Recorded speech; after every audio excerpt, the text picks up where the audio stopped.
बाबा साहब डॉक्टर अंबेडकर को याद करते हुए जिस भारत का ख्वाब उन्होंने देखा, उसकी सबसे महत्वपूर्ण बात कानून का शासन ही था।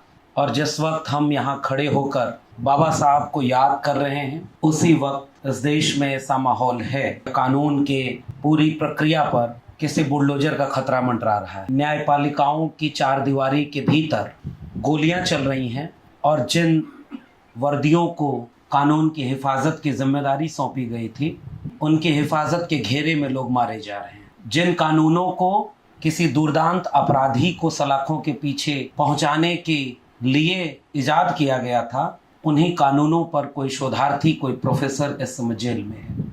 मुझे लगता है कि हम ऐसे वक्त में एक ऐसे शिल्पकार, एक ऐसे हम ख्याल शख्स को याद कर रहे हैं जिसने ऐसे भारत का ख्वाब तो कम से कम नहीं देखा था। नई शिक्षा नीति के नाम पर यह कहा जाएगा कि अब इस देश में कैम्ब्रिज, ऑक्सफोर्ड के कैंपसेस खुलेंगे और ये उस समय कहा जाएगा जब यहाँ के कैंपस को बर्बाद किया जाएगा। ठेके पर प्रोफेसर बनाने वाले लोग इस मुल्क को विश्व गुरु बनाने का ख्वाब दिखाते हैं।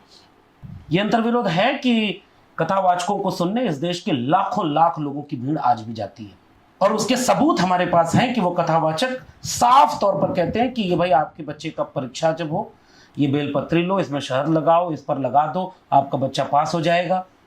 और उसी के समानांतर अखबार में खबर छपी उसका खुद का बेटा 8वीं में फेल हो गया। इस अंतर्विरोध के बीच में हम कहाँ हैं?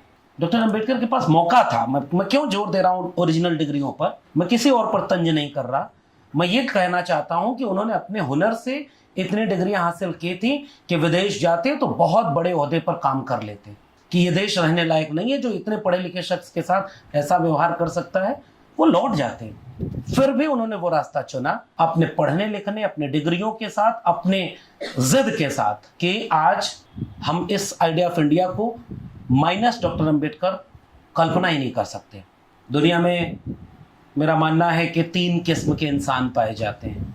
एक वो जो इतिहास लिखते हैं। हम जिस आइडिया ऑफ इंडिया की बात कर रहे हैं वो बिरसा, फूले, अंबेडकर, पेरियार, भगत सिंह, गांधी, इन सब को मिलाकर बनने वाला एक आइडिया ऑफ इंडिया, और इन सब ने और ऐसे तमाम लोगों ने इतिहास लिखा। दूसरे कुछ वो लोग होते हैं जो इतिहास पढ़ते हैं, और अब तीसरी एक बिरादरी ऐसी भी है जिसे न इतिहास लिखने का मौका मिला, न इतिहास पढ़ने का मौका मिला, तो अब वो इतिहास बदलने पर काम कर रहे हैं और सिलेबस बदल के सोचते हैं कि वो नया इतिहास लिख रहे हैं।